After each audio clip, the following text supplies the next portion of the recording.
Good evening. My name is Aaron Fichtner. I'm the president of the New Jersey Council of County Colleges, and we work to coordinate and strengthen the 18 community colleges across the state of New Jersey.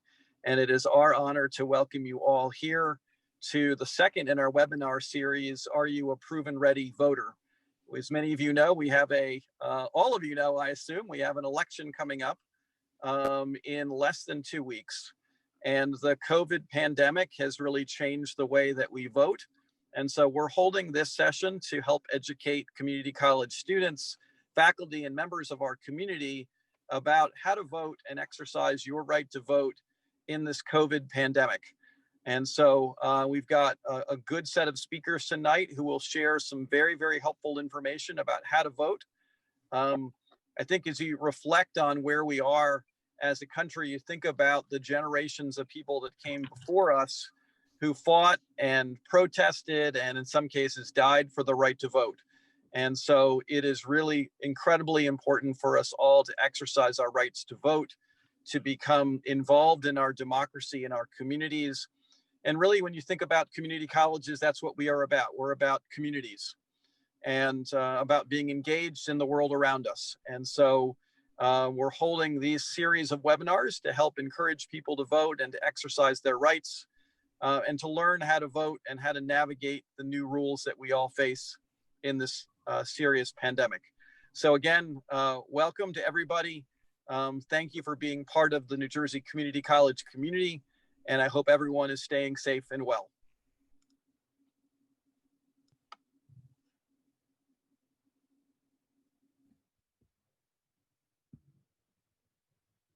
So thank you, Mr. Fichtner, and I apologize for that. My name is Dominic Sama, and I am a freshman and a political science major at Brookdale Community College. I apologize. I thought I was muted. Now, the reason why I believe voting is so significant in this day and age is because truly we, the people, need to reclaim power over our politics and politicians. And by casting our votes, we are using our voices to have a say in either who we would like to see in office or what we would like to see happen with certain initiatives and referendums. Turnout is key because we don't want a small amount of people determining who will represent the rest of us who didn't go out and vote. And elections like this have major consequences, whether good or bad, that will impact us as a community, which is why I hope that the turnout numbers to be astronomical for both this year and going forward. No matter where you stand politically, everyone needs to go out and vote. And again, thank you guys for having me.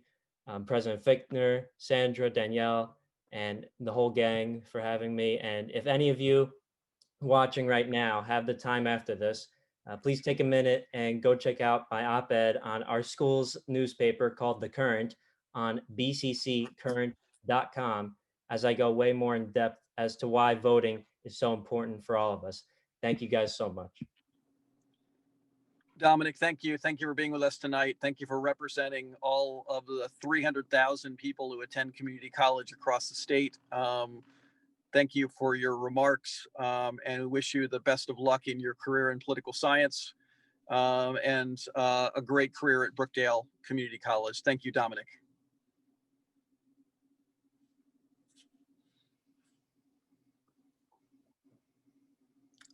At this time, we're going to introduce Alyssa and Danielle, who will be our guest speakers. Danielle Jones is the EOF Student Communications and Leadership Development Specialist at Brookdale Community College.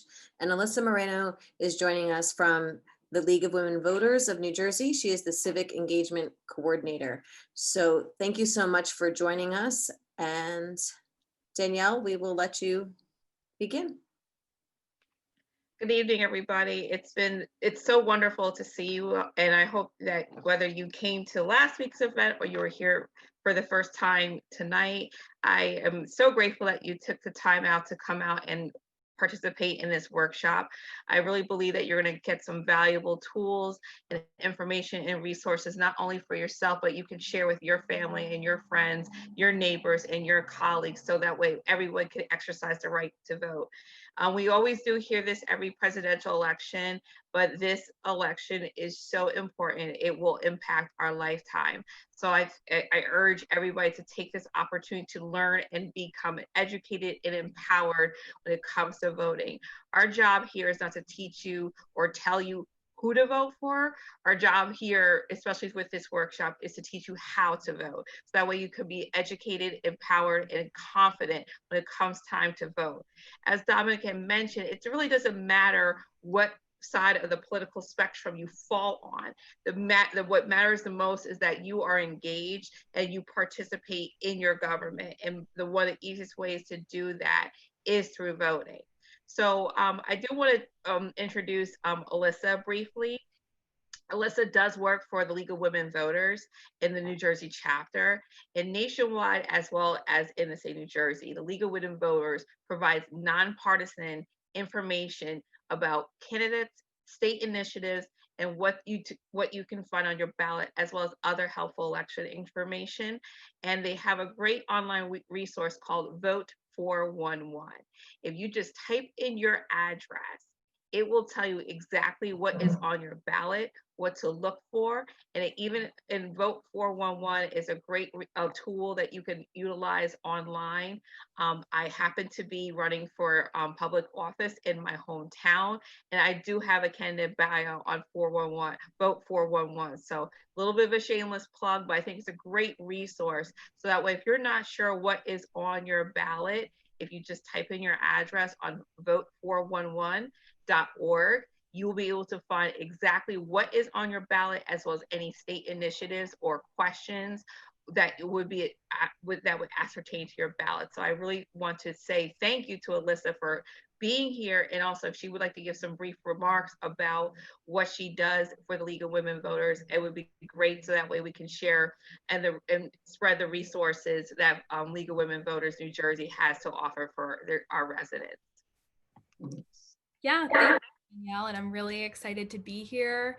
My job with the League of Women Voters has been to really engage with the communities in New Jersey and make sure that they get counted in the census, make sure for a complete count, which the census just ended, as well as voter education, and all of it completely nonpartisan. We really are just here to help anyone who needs us come vote. So, I hope you enjoy the presentation, and please feel free to ask us any questions.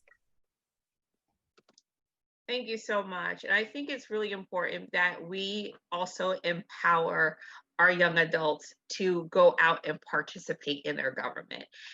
We always say that the future, the world is yours, the future belongs to you, but do we really empower and teach our young adults how to actively participate in our government, as well as what it takes to be engaged and connected with our government? And one of the things that I really do appreciate about League of Women Voters is that it's very user-friendly. It's very easy to take in the information, and they provide so many opportunities where you can share the information. And I don't want anyone to feel that they should be embarrassed or ashamed or feel guilty if this is the first time they've heard this information or they didn't understand it in previous situations. We are all here to help and to learn and to support each other. I must admit, there was plenty of information, especially about elections and voting rights, that I did not know until I started running for office. And I am almost 40 years old. So do not feel bad. I want everybody to feel that they are empowered, and you do not need to be an expert. We just want you to have a passion and a willingness to share this information, because I promise you, the more you do, the more you will learn, and the more you'll feel empowered to share with other people. Give me 1 second. I'm going to try to take I am tech efficient, not tech savvy. So I do apologize in advance if I'm having technical difficulties. Let me see if we can get started with the slide.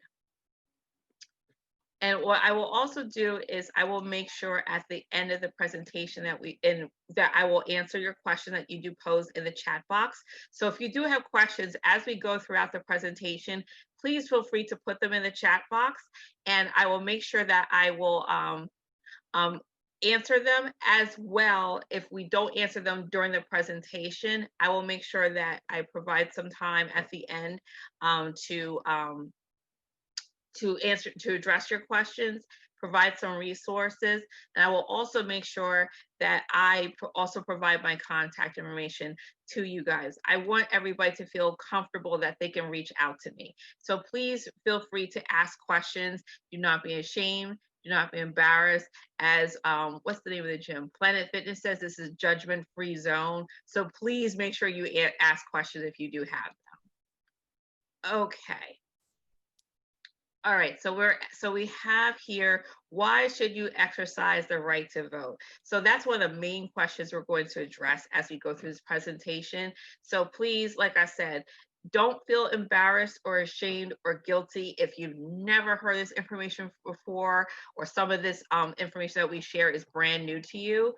But please make sure you ask questions as they come up, and you can type them right in the chat.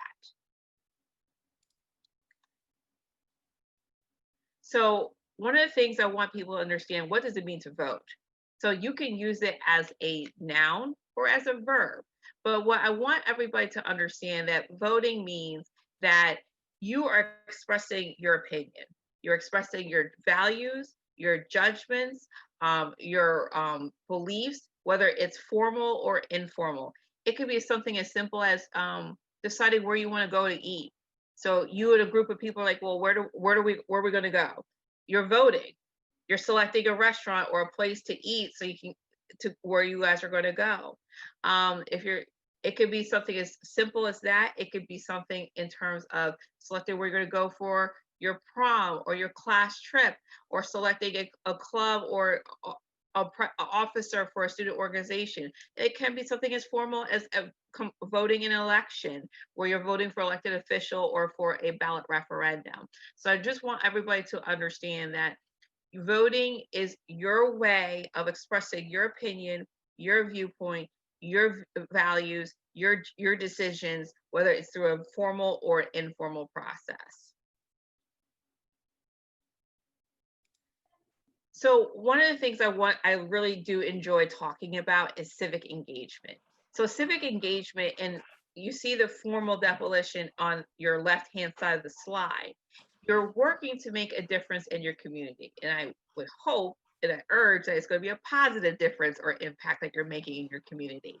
And what are some ways that you can do that? So there's 4 constructs of civic engagement: civic action, civic commitment or duty, civic skills, and social cohesion. Now, civic action, it can be something as simple as participating or donating in a fundraiser, or walking in a walk, like an advocacy walk. So if you participate in things for such as March of Dimes, AIDS awareness, breast cancer awareness, anything along those lines, that is civic action right there. So even if you're a first-year student at a college, especially community college, guess what? You've already been engaged in civic action. So I want to commend you for that. Civic commitment or duty is just having the desire or the willingness to make a positive impact in our community or in society. And then the civic skills can be anywhere from listening, conflict management, conflict resolution. How do you have difficult conversations with people that you don't see eye to eye on? There's so many different civic skills that you could utilize to be actively involved in your society or in your community. And the one thing I want to encourage everybody is that be authentic to yourself. Be authentic to who you are as an individual. For example, I am what you call an extroverted introvert. I love people. People fascinate me. I do enjoy being around people, but I also like my quiet time. I like to be alone. I like to be able to decompress and recharge my batteries, as you like to call it, or rejuvenate myself. But I have learned through civic skills, how to communicate my needs with other people. And I've also learned how to have those difficult conversations with people that may not see eye to eye on, but we can still talk and work together to find common ground and to find a solution to a problem that we may see in our community. And then last but not least is social cohesion, having a sense of reciprocity or trust or building bonds with others.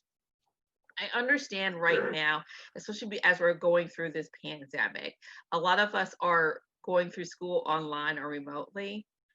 As someone who's currently in grad school right now, I understand that challenge, but I also encourage you that to take those opportunities to still build those relationships and bonds with other people, even though we are virtual.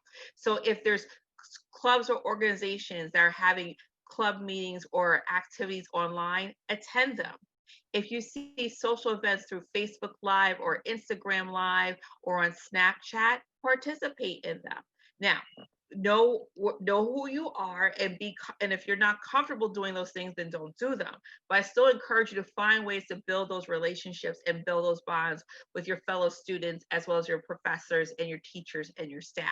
Because I like to say, you meet people for a reason, season, or a lifetime. You do not know who those people are when you first meet them, but this is why building relationships and bonding with people is so important. I understand it's going to be a little bit more of a challenge because we're doing it in a virtual world, but we do have the technology through Zoom or WebEx, FaceTime, WhatsApp. We have so many different resources, so we can use them to make those positive relationships and help them flourish and help them build. So one of the things I want people to understand is that voting was not available to every US citizen. And so this is a nice video I want to show that's about 4 to 5 minutes. It talks about voting rights history in the country. So please bear with me. I'm going to see if we could get this to play.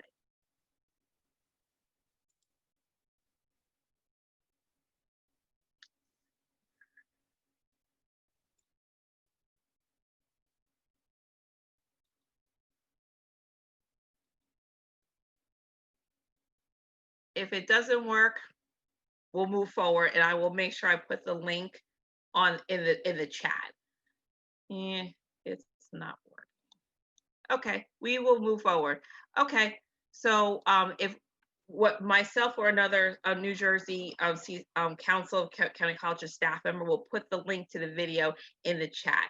But I do encourage everybody to watch it because I want people to understand that voting has not been available to everybody. It started as early as the 1800s because originally back when the Constitution was ratified, only white men that owned property were allowed to vote.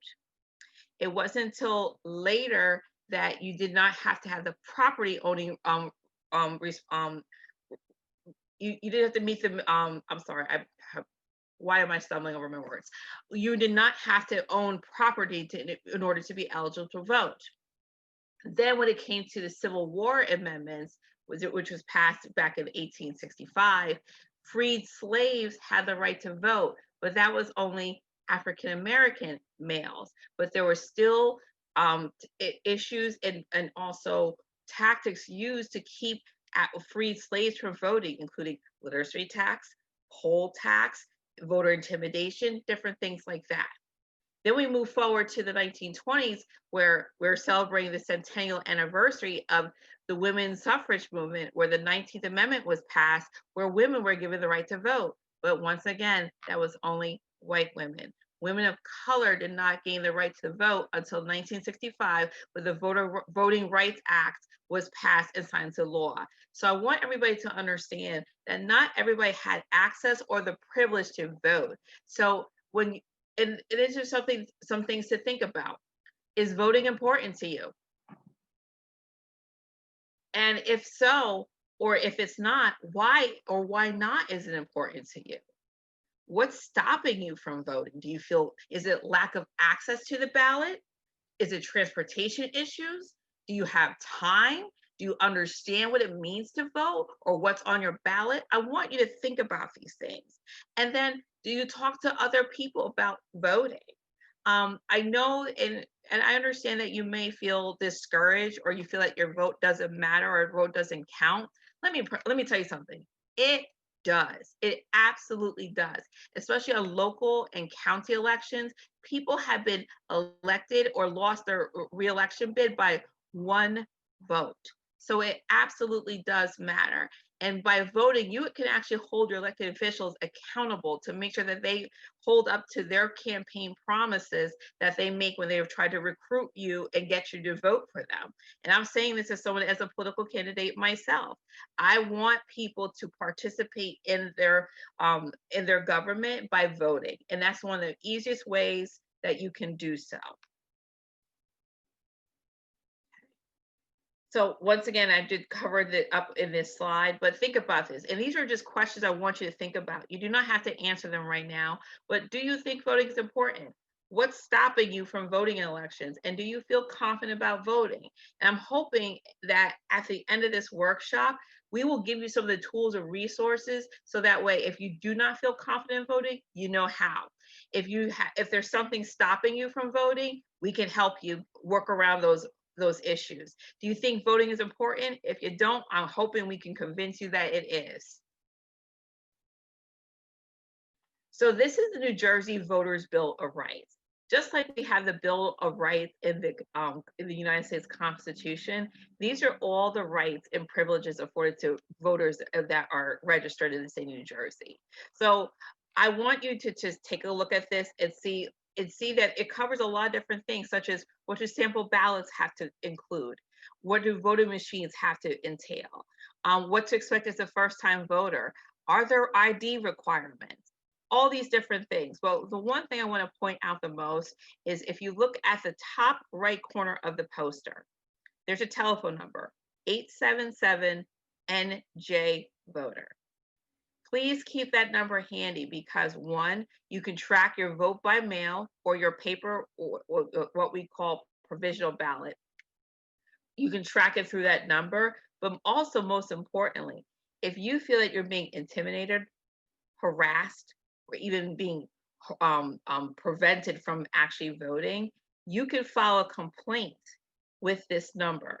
And that what happens is, when you file a complaint, it's sent to both the New Jersey Attorney General's office as well as the Secretary of State. The Secretary of State oversees all the elections in the state of New Jersey, as well, and the new Attorney General oversees all of law enforcement in the state. They will investigate your complaint. So that's why it's so important that you keep a hold of that number, 877-NJ-VOTER. But we're also going to talk about it later. You can use that same number to track the status of your ballot. So who can vote? So here's some voter eligibility information for New Jersey residents. The main thing I want you to remember is that you need to be a U.S. citizen. You have to be at least 18 years of age. Now, let's say, because the election is November 3rd.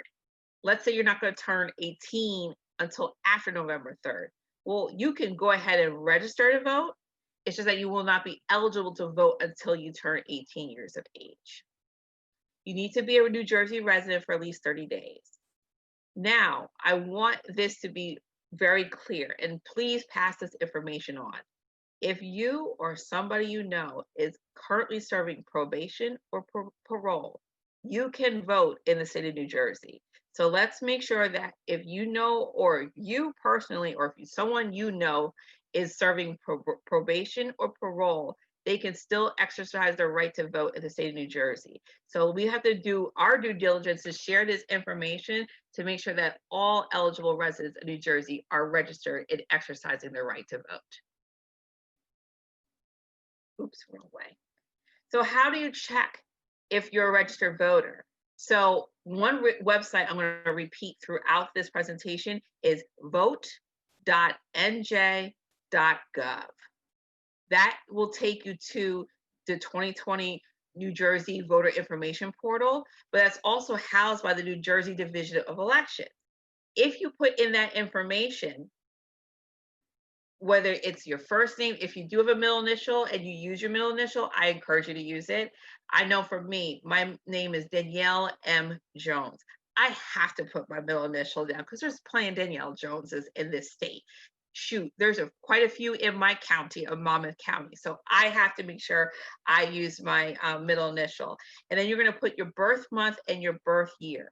When you put that information in, it will tell you not only are you registered, are you active, it'll also give you your voter ID number. So this is a great tool to use to make sure that you are a registered voter. And especially if you know that someone has either moved out of the state and moved back to New Jersey, or they've lost their voting privileges and want to make sure that they re-registered and they are now an active voter again, tell them vote.nj.gov. This will take you right here so you can see if you are a registered voter or not. Once again, shameless plug for Vote 411. Now, this is provided by the League of Women Voters Education Fund. Now, this is a great resource because you can use this resource to find out what information is on your ballot. And because it's an online resource, it's very user-friendly, and you can easily access it through a computer, laptop, smartphone, or tablet. So I encourage you, use this resource to help you because once again, it's nonpartisan. It is purely informational to help you prepare as well as have a voting plan for you to vote in upcoming elections.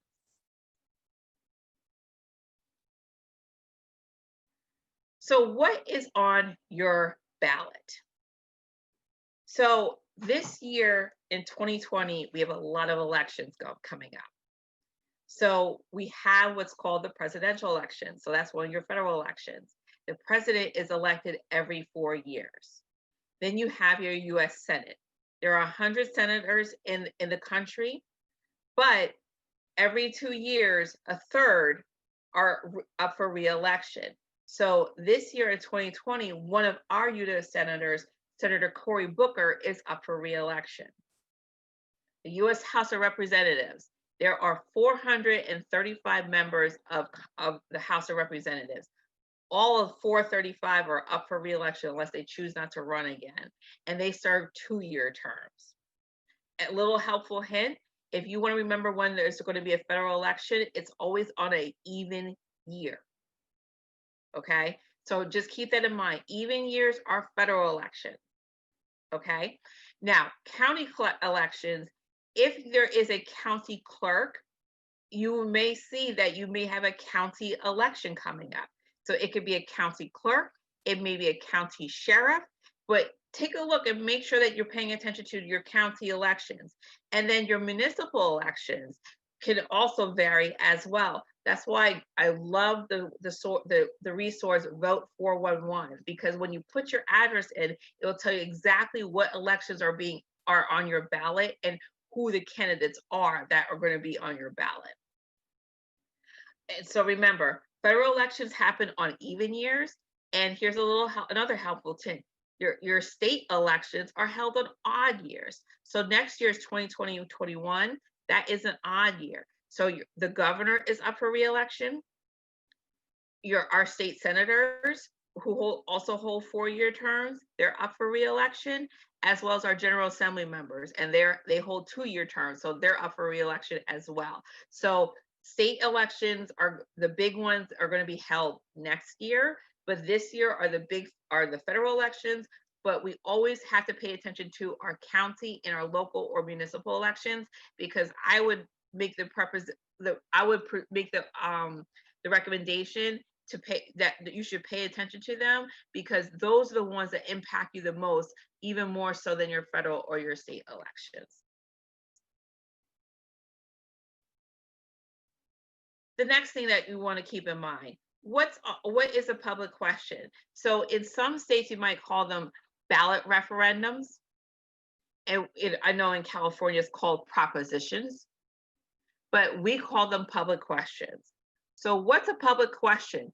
It's a question for all registered New Jersey voters to decide to amend the state's constitution. And if you go to vote.nj.gov,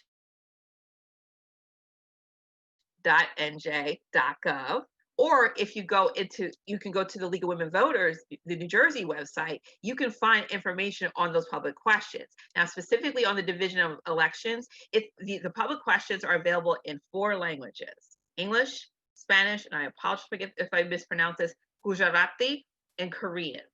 And the reason why is that those languages were determined to have those public questions made available in those languages. Now, I don't know if everybody realizes this. English is not the official language of this country, nor is it the official language of this state. It's the primary language that is used. But how do we know what languages are being spoken in this state? I'm glad you asked. It's the census. Now, we just wrapped up counting the census, but not only are we counting how many residents are in our state as well as in the country, we need to know like the different information about demographics. How many men, how many women, how many children, what languages do you speak? Because if we see that certain languages are being spoken, especially in certain areas of the state, then the government will work together to make those documents available in those languages. But we won't know unless you fill out the census. And even though we just completed the census, we have it for the next 10 years. So when 2030 comes around, make sure that everybody you know completes the census.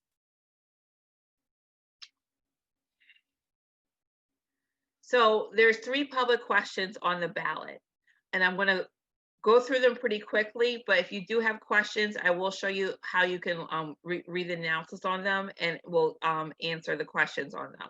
So I'm going to switch this over to Alyssa briefly, but if you look at, would you be willing to pull up the a screen share of the public questions and how that is, and what resources the League of Women Voters has available about the public questions? Yeah, I can do that.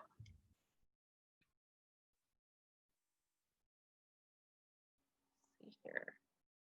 Actually, if you want, go ahead and screen share, and then I'll go pick up once you're done. I think you need to stop sharing so that I can. Sorry, see, I told you I'm tech efficient, not tech savvy. Okay, I stopped the screen share, so you should be able to load it up.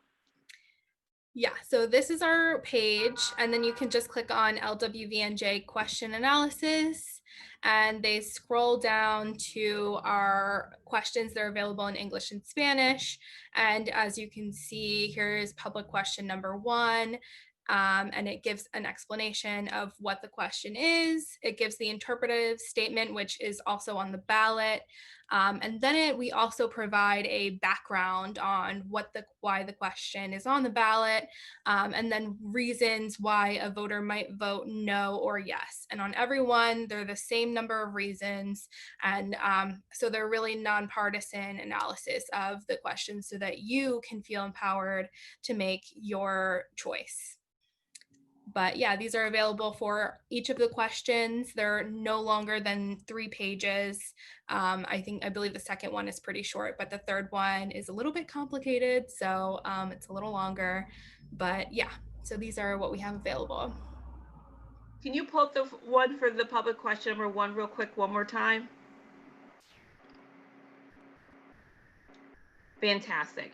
So the reason why I wanted Alyssa to show this is that if you aren't sure what the public questions are and also what they mean, the League of Women Voters has nonpartisan information about each of the public questions on the ballot. I think it's so important is that a lot of people pay attention to the top of the ballot, which is like the federal elections, but as you move lower and lower on the ballot, you have less and less people voting. And then when it comes to public questions, the voter turnout rate in terms of completing those questions, it's rather low. It's pretty dismal. So this is why I want to share with you, and please share this resource with other people. Use these guides to help you understand what the public questions mean. And then the great thing is that with the public questions, we as New Jersey residents get to decide what's going to happen. So for example, and I know it's a little bit of a shameless plug, but especially for younger adults, the question is, will we make recreational marijuana legal in the state of New Jersey? So that is public question number 1 on your ballot. So if you look right here on page 2, it says, here's some reasons why a voter may say, no, I don't want to legalize recreational marijuana. But if you look down, it says reasons why a voter might vote yes. So they might say, yes, I'm interested and I want to legalize recreational marijuana. And these are why. Now, this is not exhaustive in purpose. These are just some reasons. We want you to still be informed and to make a decision on your own, but use this guide to help you in terms of how to confidently answer the public questions on the ballot for you. Because this is one of the times that where we as New Jersey residents get to exercise and tell our government how we want to move forward. So please, let's take this opportunity, increase the response rate on the questions, and really take advantage of this opportunity to tell our government how we want to move forward. Okay, I'm going to, all right, Alyssa, if you want to end the screen share, I'm going to pick back up. I'm going to try. Okay, here we go. So once again, the 3 public questions are going to be on the ballot are legalization of recreational marijuana. Question number 2 is about a property tax deduction for peacetime, an exemption for peacetime veterans. And then the public question number 3 is about how we redistrict the state of New Jersey based on the census results. So once again, we have briefly talked about the census. The census is also used to determine how many legislative districts are in the state of New Jersey itself, as well as how many representatives we have in Congress. So it's really important that we get this done, but we're not able to redraw the maps on the federal or the state level until we get the census information. So question number 3, yes, it's a little bit more complex, but I really encourage everybody to also read through the nonpartisan guides, because this is going to determine for the next 10 years what our legislative districts look like. So this has so these slides just have some basic information about each public question.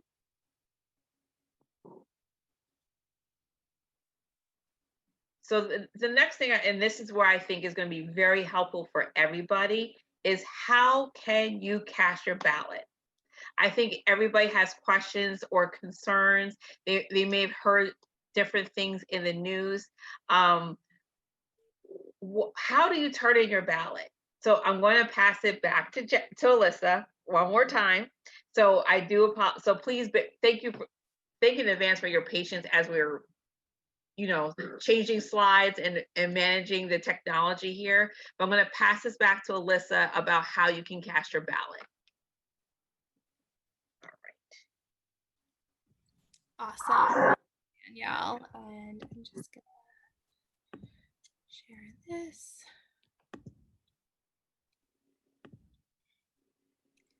Okay, so how are you going to be able to cast your ballot this November? You have a couple of different options. This is a really great flyer provided by the New Jersey Institute for Social Justice. They did a really great job with this. So you can do it 5 different ways. If you're doing it with a vote by mail ballot, you can do it through the mail, which must be postmarked by November 3rd. So you have to have it sent by November 3rd, and then it's still counted if it's received before November 10th.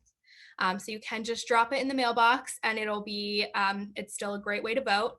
You can go to a drop box that's located in one of your counties. There's a long list on the same website that Danielle mentioned, vote.nj.gov. Mm-hmm. And you can find that list. There's a pretty great amount of drop boxes in every county. They have at least 10 in every county, so there should be a location around you. And these must also be dropped off by 8 p.m. on election day, so make sure you drop it off by then. You can also do it in person, 2 different ways. You can drop it off at your Board of Elections office in your county, or at your designated polling place, which you should definitely check again because some polling places are closed down because of COVID. So definitely double check, but you can submit your vote by mail ballot to one of those 2 places in person And then if you go in person to your polling place on election day, you can actually fill out a provisional ballot and count your vote that way. So even if you don't want to use a vote by mail ballot and you want to go in person on election day, you still have the option to do so. It will just be on a provisional ballot, which is still a great way to vote this November. And this is just a screenshot from the same website, vote.nj.gov. So you can go there and see exactly what you're seeing right now. So if you ever forget or you want to, after this presentation, you want to double check what this is, these are the 4 different ways you can submit your vote by mail ballot. So, and they all can be done all the way up until 8 p.m. on election day. So be sure to do that. I mean, these are just some reasons ballots are not counted that people should be aware of so that their vote does count. So number one is because they arrived too late to the county clerk. People didn't submit them in time. They submitted them after election day, anything like that. So make sure that you're voting early. As soon as you have your vote by mail ballot filled out and you're ready to cast it, either drop it in the mail or take it to a drop box, or know how you're going to submit that ballot and be sure that it's not going to be late. There's a certificate attached to each of these ballots that you have to sign. So be sure not to detach that because that will invalidate the ballot. A signature is missing or the signature does not match the signature on your voter registration record. So use the same signature that you registered to vote with. And there is a ballot cure process for every upcoming election. If your signature doesn't match your voter registration record for any reason, they will send you a notice through the mail that you have to sign and fill out and send back to your county clerk within a certain time frame.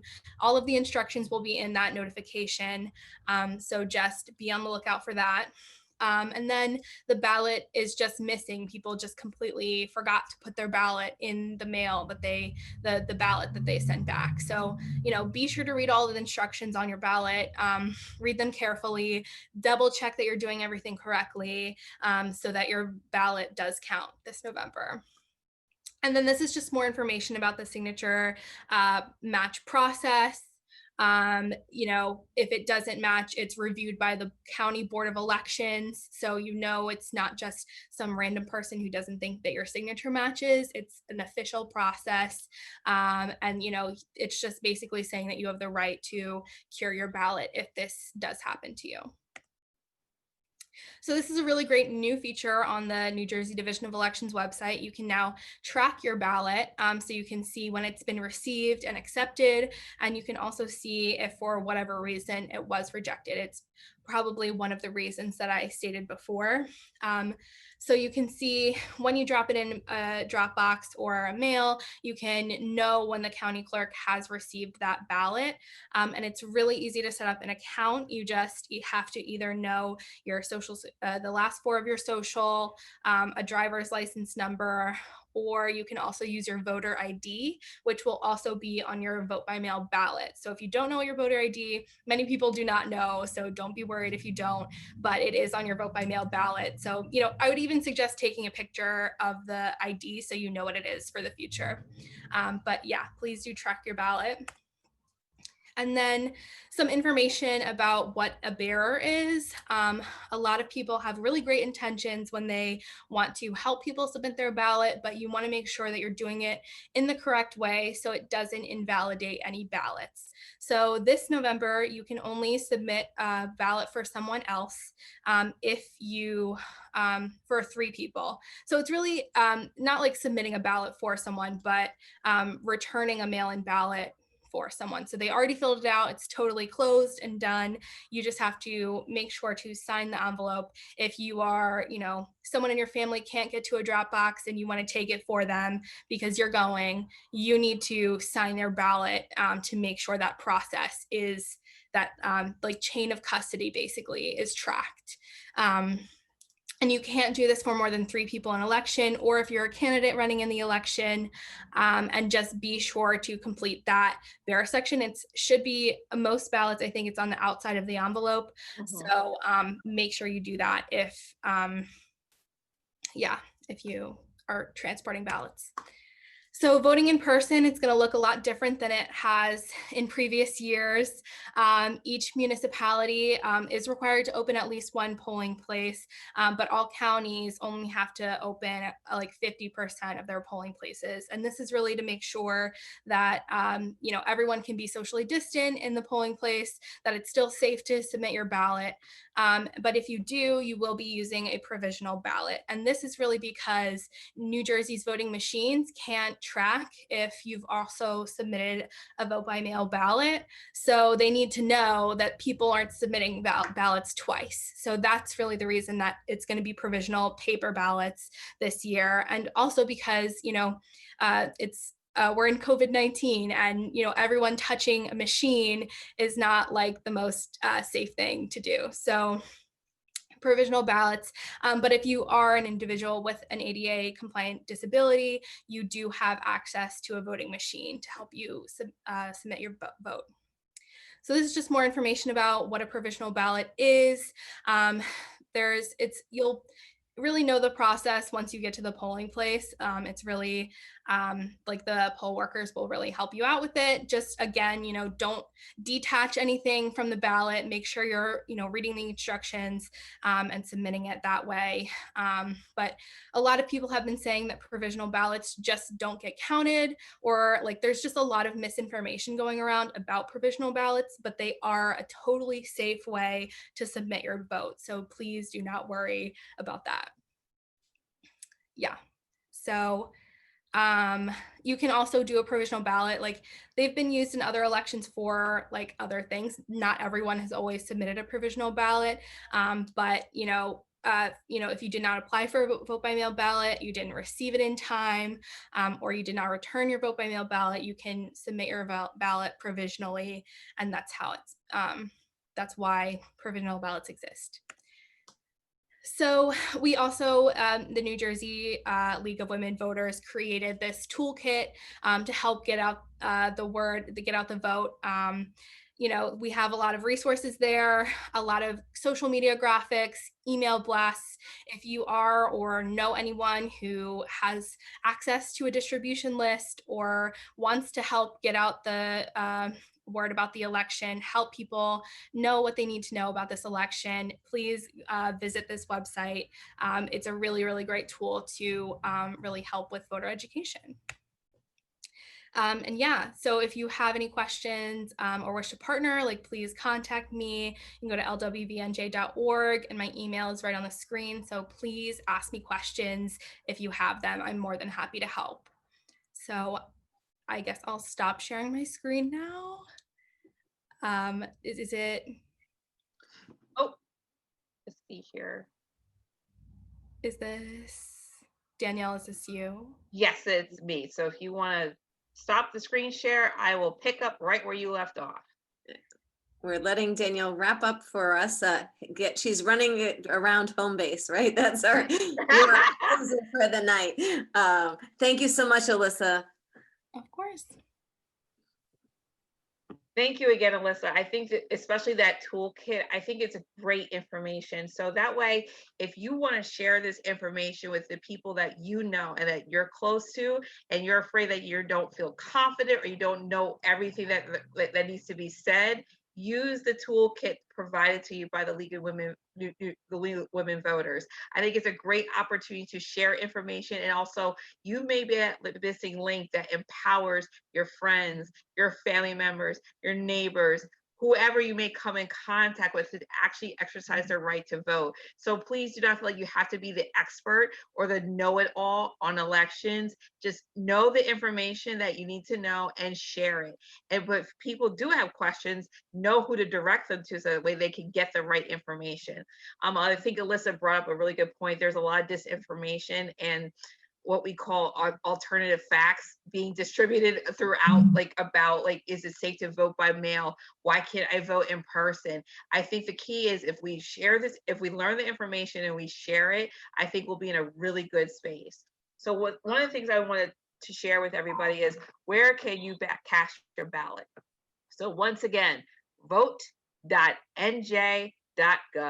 If you put in your address, it will tell you where your polling place is. Now, it's based on the address that you use to register to vote. Okay. Now, normally in the past, you would get a sample ballot mailed to you and it would have where your polling place is. But because sample ballots were not mailed to you this year due to Executive Order 177, you can still go to the website. So you can use the website right here on the slide, but the easy one is just vote.nj.gov. And it will tell you, based on your county and also what municipality, which is just a fancy word of saying your town or your borough or your city, where you can go if you choose to, one, vote in person or return your ballot in person. So some additional resources, once again, vote.nj.gov. I know I repeated it multiple times, but it's so easy to remember, and I want you to feel comfortable sharing it with other people, because that portal of information has everything you need to be confident and to prepare to return your vote by mail ballot and vote in the upcoming election. They also have a free NJ Elections app that you can download for your Apple or your Android, depending on what your flavor is, for your smartphone or your tablet. Now, New Jersey Department of State also has social media. Now, they're on Facebook and they're on Twitter, right there at New Jersey State Department. Now, the Division of Elections also has, and this is relatively new, they do have social media accounts, and I will be happy to type them in the chat. It's NJ Votes. So if you go to facebook.com, type in NJ Votes, and it will take you to the Division of Elections. If you do NJ_votes, it will take you to the Twitter account as well as the Instagram account for the New Jersey Division of Elections. So these are also great resources that you can follow year round, as well as additional information, so that way you can be prepared to vote. Oh, I see it right here at the bottom. My contact information. Please feel free to reach out to me if you have questions. As I said, I am not an expert on elections, but I have learned a lot, not only being a voter, but also being a candidate for public office. So I'm happy to share this information with you. And if I don't know the answer to the question, I will make sure I direct you to the right people, organizations, or resources, so that way your questions can be answered. But thank you so much for joining us on tonight's webinar. I hope you learned quite a bit of really useful, valuable information, but more importantly, you are empowered to go out and vote in this upcoming election. One thing we want to encourage everybody, that whether you're a current community college student or you're a community college alumna, as I am, if you're a staff member or anyone that's involved with community colleges, stay connected to New Jersey Council of County Colleges. There's a form, and I believe it's being posted in the chat. Complete it. Make sure you enter your correct contact information, please and thank you. And that way you can stay connected with the council, and they will keep you up to date on upcoming events and workshops and different things, that, especially something like this, so you can stay empowered, stay connected, and also share it with your other classmates, your professors, your staff, different things like that. We're going to have one more of these webinars. It's going to be on Wednesday, October 28th at 7 p.m. There is the link right there, the meeting ID and the passcode, so that way you can log in. And correct me if I'm wrong, this will be also streamed on Facebook Live again as well. Fantastic. So there's so many ways that we can that we are trying to get this information out for you, because it's so important that you go out and vote. And we're also encouraging you not to wait till the last minute to go out and vote, because especially if you send in your ballot early, you can track it and you can see if it's being rejected because you don't have the right signature or you're missing information or different things like that. And you still have an opportunity to request a new vote by mail ballot or vote in person with a provisional ballot. You can't do that if you wait till the last minute, which is November 3rd. So we're encouraging you to not wait until the last minute. And yes, your provisional ballot will be counted. Now, it will be counted after Election Day, but it will still be counted. So if you hear people telling you that paper ballots or provisional ballots are not counted, that is incorrect information. That is wrong. It's just that it's one of the last ballots to be counted, but it will still be processed and counted. And then at the very bottom of the slide, you see the stay connected. So you see the council's social media accounts. They're on Facebook, Instagram, Twitter, LinkedIn, and YouTube. So you cannot hide from them. So please stay in touch with them and stay connected. And I believe now, correct me if I'm wrong, will this recording also be available on YouTube? We hope to have it available on YouTube, yes. Okay. So I do know last week's recording is currently available on YouTube. So if you missed last week's presentation, I encourage you to also go out and check it out and watch it and share it with other people because it's important. We want everyone that is eligible to participate in our democracy and exercise their right to vote. Oh, and thank you so much, Danielle, and thank you, Alyssa. This was wonderful. We're really happy to be providing these webinars. As Danielle said, we had one last week, which was centered around registering to vote. And this week was wonderful. We had Alyssa join us. Next week, we have another session as well, and we'll be sending out information.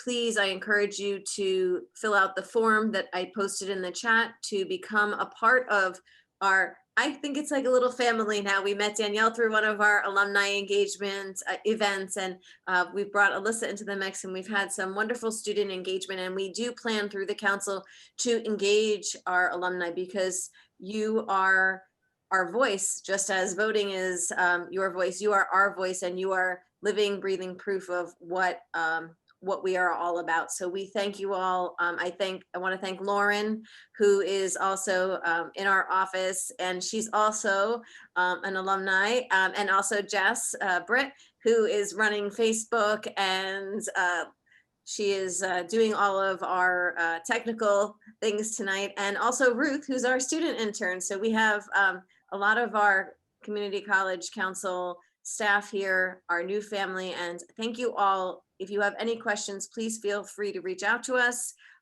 We really are very pleased to be able to offer this to everyone, and we hope to see anyone that was not able to join us, or if you want to learn more next week, please join us. Please encourage your friends and family to join us if they have questions. I'm so happy we went over the questions that are on the ballot, because I think I've been voting for many years and they still always get me.